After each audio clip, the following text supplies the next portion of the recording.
नमस्कार दोस्तों, गुजरात में होने वाले विधानसभा चुनाव के कारण राज्य की राजनीतिक गलियारों में हलचल देखने को मिल रही है। एक ओर जहां भारतीय जनता पार्टी अपने 27 साल से लगातार चले आ रहे शासन को और आगे बढ़ाना चाह रही है, वहीं दूसरी ओर कांग्रेस पिछले चुनाव के अपने प्रदर्शन को और बेहतर कर गुजरात की सत्ता में वापसी करने के प्रयास में लगी हुई है। इन दोनों पार्टियों के अलावा इस बार चुनाव में अरविंद केजरीवाल की आम आदमी पार्टी भी मैदान में है।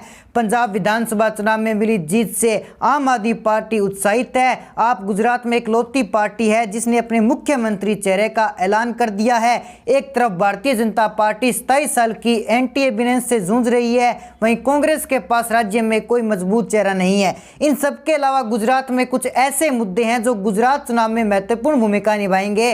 आइए जानते हैं गुजरात के इन महत्वपूर्ण मुद्दों के बारे में क्या है। जो 27 सालों की सत्ता विरोधी रही है लहर बीजेपी, उसके बारे में हम आपको विस्तार से बताएं तो 1995 से लेकर के अब तक लगभग 27 सालों से गुजरात में बीजेपी की सरकार है। इतने दिनों तक सत्ता में रहने के कारण भाजपा के खिलाफ एंटी एबिकेंसी है, ऐसा माना जा रहा है। एक तरफ गुजरात मॉडल का उदाहरण देखकर भारतीय जनता पार्टी पूरे देश में चुनाव प्रचार कर रही है, वहीं राज्य के लोगों का मानना है कि भाजपा के इतने दिन सत्ता में रहने के बाद भी महंगाई, बेरोजगारी और आम लोगों की जिंदगी से जुड़ी जरूरी मुद्दे अभी भी सवाल नहीं हो पाए हैं। तो आपको बता देते हैं तो दूसरी तरफ मोरबी ब्रिज का हादसा भी हो जाता है, जहां पे हाल ही में गुजरात के मोरबी शहर में ब्रिज के टूटने से लगभग 135 लोगों को अपनी जान गंवानी पड़ी थी। इस हादसे में व्यापारियों और प्रशासन के बीच में गठजोड़ सामने आई, जिससे ब्रिज के रिनोवेशन के लिए 2 करोड़ रुपए दिए गए थे, लेकिन ब्रिज में महज 12 लाख रुपए ही खर्च किए गए। गुजरात का मतदाता जब वोट करने जाएगा उसके मन में मोरबी ब्रिज हादसा प्रभाव डाल सकता है,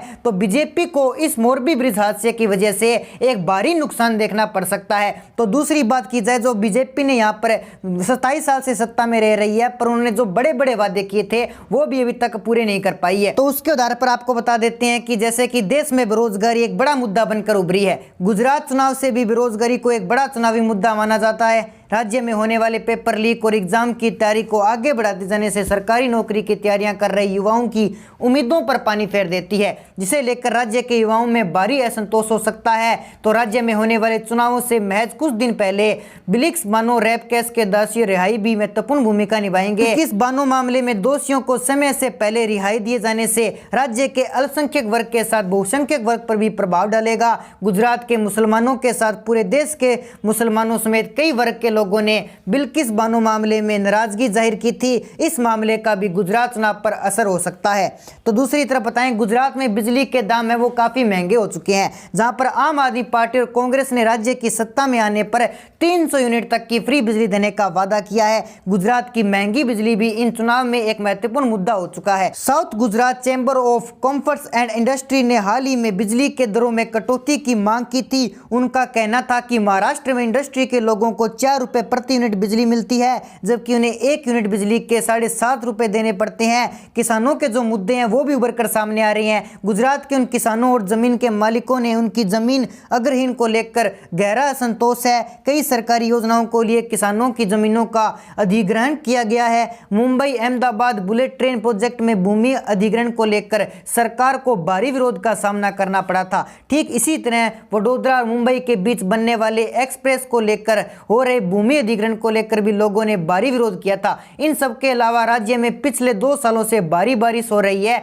जिस कारण किसानों की फसलों को काफी नुकसान पहुंचाया है। मुआवजे को लेकर राज्य के कई इलाकों में किसान प्रोटेस्ट कर रहे हैं। किसानों के मुद्दों में ग्रामीण इलाकों के स्वास्थ्य और शिक्षा व्यवस्था की कमी भी एक महत्वपूर्ण मुद्दा है। किसी भी राज्य की ज्यादातर जनता गाँवों और कस्बों में रहती है। गाँव में कहीं स्कूल नहीं होता है तो कहीं शिक्षकों की कमी बनी रहती है। ग्रामीण इलाकों में बेहतर शिक्षा व्यवस्था और प्राइमरी हेल्थ सुविधा इन चुनाव महत्वपूर्ण भूमिका निभाएंगे। यानी कि इस चुनाव के अंदर जो सरकारी स्कूलों की सुविधाएं देने की जो बात की जा रही है, जो बड़े बड़े वादे जनता के सामने किए जा रहे हैं कि सरकारी अस्पताल बनाएंगे, सरकारी स्कूल बनाएंगे, 300 यूनिट फ्री बिजली बिल दी जाएगी, क्या चुनाव होने के बाद अगर इन सभी की पार्टी में आम आदमी पार्टी की सरकार बन जाती है तो क्या अरविंद केजरीवाल इन सभी वादों को पूरा कर पाएंगे? ये आप हमें कमेंट सेक्शन में जरूर बताएं। और अभी तक आपने हमारे चैनल को सब्सक्राइब नहीं किया तो हमारे चैनल को सब्सक्राइब जरूर कर लीजिए। तो मिलते हैं एक नई अपडेट के साथ, तब तक के लिए जय हिंद जय भारत। गुजरात की 182 सीटों का महा ओपिनियन पोल जानने के लिए देखिए हमारी स्पेशल रिपोर्ट।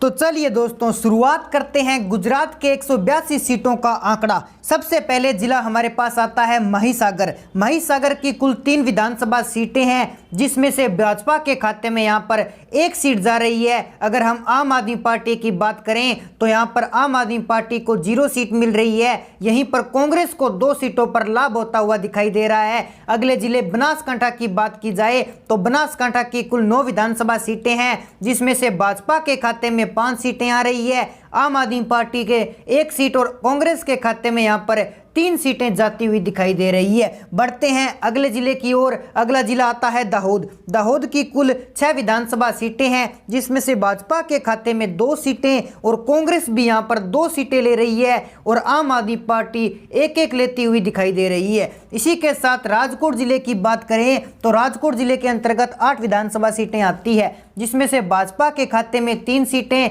आम आदमी पार्टी के खाते में 1 सीट और कांग्रेस के खाते में 4 सीटें। अगर अगले जिले की जूनागढ़ की बात की जाए तो जूनागढ़ के अंतर्गत 5 विधानसभा सीटें हैं, जिसमें से कांग्रेस के खाते में 3 सीटें और भाजपा के खाते में 2 सीटें। आम आदमी पार्टी का यहां पर सुपड़ा साफ हो चुका है। अगले जिले बहरूच की बात की जाए तो बहरूच के अंतर्गत 5 विधानसभा सीटें हैं, जिसमें से कांग्रेस के खाते में 2 सीटें और भाजपा के खाते में यहां पर 3 सीटें जाती हुई दिखाई दे रही है। आम आदमी पार्टी यहां पर भी खाता खुलता हुआ नहीं दिखाई दे रहा है। मेहसाणा जिले की बात करें तो यहां पर कुल 7 विधानसभा सीटें हैं, जिसमें से भाजपा यहां पर 2 सीटों पर कामयाब हो रही है और कांग्रेस यहां पर 4 सीटें ले रही है, जबकि आम आदमी पार्टी यहां पर अपना खाता खोलती हुई 1 सीट हासिल कर रही है। बढ़ते हैं अगले जिले की ओर। अमरेली की कुल 5 विधानसभा सीटें हैं, जिसमें से भाजपा के खाते में 2 सीटें, कांग्रेस यहां पर 3 सीटें लेती हुई दिखाई दे रही है, जबकि आम आदमी पार्टी यहां पर 0 सीट हासिल कर रही है।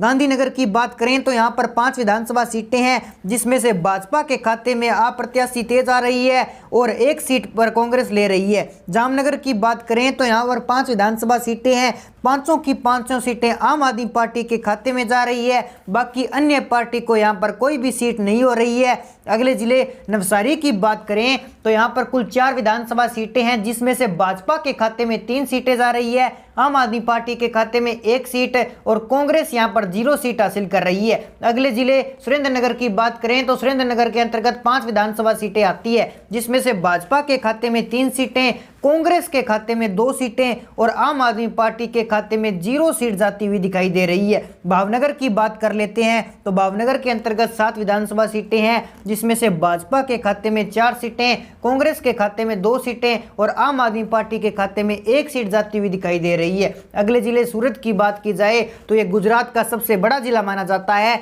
यहाँ की कुल 16 विधानसभा सीटें हैं, जिसमें से भाजपा यहाँ पर 9 सीटें हासिल कर रही है, आम आदमी पार्टी यहाँ पर 2 सीटें और कांग्रेस यहाँ पर 5 सीटें हासिल कर रही है। अगले जिले की ओर बढ़ते हैं मोरबी जिला। मोरबी जिले के अंतर्गत 3 विधानसभा सीटें हैं और यहाँ पर तीनों विधानसभा सीटें इस बार कांग्रेस को जाती हुई दिखाई दे रही है। बाकी बची बात करें आम आदमी पार्टी की यहाँ पर तो सुपड़ा साफ हो चुका है। अगले जिले की बात करें कच्छ जिले के अंतर्गत 6 विधानसभा सीटें हैं, जिसमें से भाजपा के खाते में 3 सीटें, कांग्रेस के खाते में 2 सीटें, आम आदमी पार्टी के खाते में 1 सीट जाती हुई दिखाई दे रही है। अगले जिले वलसाड़ की 5 विधानसभा सीटों की बात करें तो यहाँ पर भाजपा 3 सीटें ले रही है, आम आदमी पार्टी को 2 सीटें और कांग्रेस यहाँ पर कोई भी सीट लेती हुई दिखाई नहीं दे रही है। आनंद जिले की बात करें तो यहाँ पर कुल 7 विधानसभा सीटें हैं, जिसमें से भाजपा यहाँ पर 4 विधानसभा सीटें ले रही है, कांग्रेस यहाँ पर 3 सीटें ले रही है। आनंद की बात की जाए तो अहमदाबाद की 21 विधानसभा सीटों की और यहाँ पर चर्चा करें तो बीजेपी को यहाँ पर 7 सीटें, आम आदमी पार्टी को 3 सीटें, कांग्रेस को 11 सीटें जाती हुई दिखाई दे रही है। अगले जिले छोटा उदयपुर की बात करें तो यहाँ पर कुल 3 विधानसभा सीटें हैं, जिसमें से बीजेपी के खाते में 1 सीट और कांग्रेस के खाते में यहाँ पर 2 सीट जाती हुई दिखाई दे रही है। इसी के साथ अगले जिले पाटन की बात की जाए तो यहाँ पर 4 विधानसभा सीटें हैं, जिसमें से बीजेपी के खाते में 1 सीट और कांग्रेस के खाते में 2 सीट, आम आदमी पार्टी के खाते में 1 सीट जाती हुई दिखाई दे रही है। अगले जिले साबरकांठा की 4 विधानसभा सीटों की बात करें तो यहाँ पर बीजेपी के खाते में 3 सीटें और कांग्रेस के खाते में यहाँ पर एक सीट जाती हुई दिखाई दे रही है। गांधीनगर की अगर बात करें तो यहाँ पर 5 विधानसभा सीटें हैं, जिसमें से बीजेपी के खाते में 2 सीटें और कांग्रेस के खाते में 1 सीट, आम आदमी पार्टी खाते में 2 सीट जाती हुई दिखाई दे रही है। अगर अगले जिले की गिर सोमनाथ की बात करें तो गिर सोमनाथ की 4 विधानसभा सीटों पर चर्चा करें तो बीजेपी के खाते में 3 सीटें, कांग्रेस के खाते में यहाँ पर 1 सीट जाती हुई दिखाई दे रही है। अगले जिले खेड़ा की 6 विधानसभा सीटों पर एवरेज चर्चा करें तो यहाँ पर बीजेपी को 4 सीटें जा रही है, जबकि कांग्रेस को यहाँ पर 2 सीटें जाती हुई दिखाई दे रही है। आम आदमी पार्टी यहाँ पर कोई भी सीट हासिल नहीं कर पा रही है। अगले जिले की पंचमहल की बात करें तो यहाँ पर कुल 5 विधानसभा सीटें हैं, जिसमें से बीजेपी के खाते में 2 सीटें और कांग्रेस के खाते में 3 सीटें जा रही है। तो दोस्तों, गुजरात की 182 सीटों की एवरेज चर्चा करें तो गुजरात के अंदर भाजपा को 107 सीटें जा रही है, 130 सीटों पर आंकड़ा आ जाता हुआ दिखाई दे रहा है। यानी कि गुजरात के अंदर भाजपा का 107 से 130 सीटों पर आंकड़ा जाता हुआ दिखाई दे रहा है, जबकि आम आदमी पार्टी यहां पर 62 सीटों का एक रिकॉर्ड तोड़ती हुई दिखाई दे रही है और कांग्रेस यहां पर 11 सीटें लेती हुई दिखाई दे रही है। तो कहा जा सकता है गुजरात के अंदर कांग्रेस का पूरी तरह से सुपड़ा साफ होने वाला है।